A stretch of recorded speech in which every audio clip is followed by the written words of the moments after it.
身为一个全台走透透、深入体验在地客庄文化的背包客，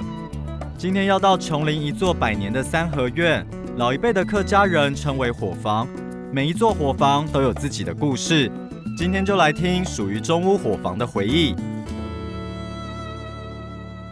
过去会建造这个伙房，是不是跟当时的生活情景有关？最主要是当时我们原来在上面老家嘛，因为人口越来越多，必须增加房子啊，所以我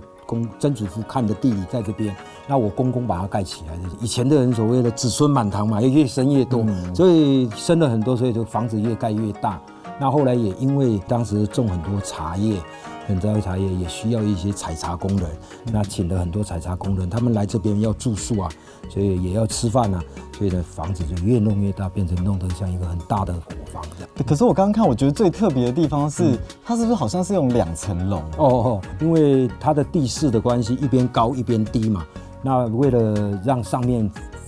房子要平行嘛，那所以下面就是把它挖低，才也盖成2层楼，所以非常的特殊。那一般在三合院里边是看不到这种房子啊。依着山势建造的伙房，创造出特殊的2层楼形式。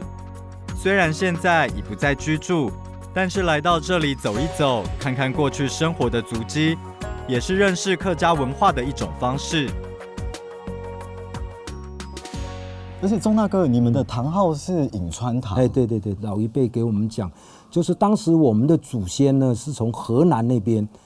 移居到南部，到广东，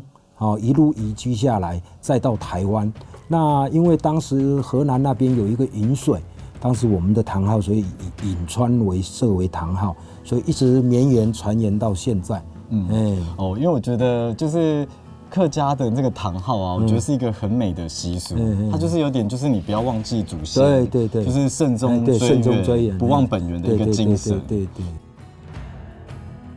在客家族群的生活中，能够与大家一起生活，代表着天赐福德的意思。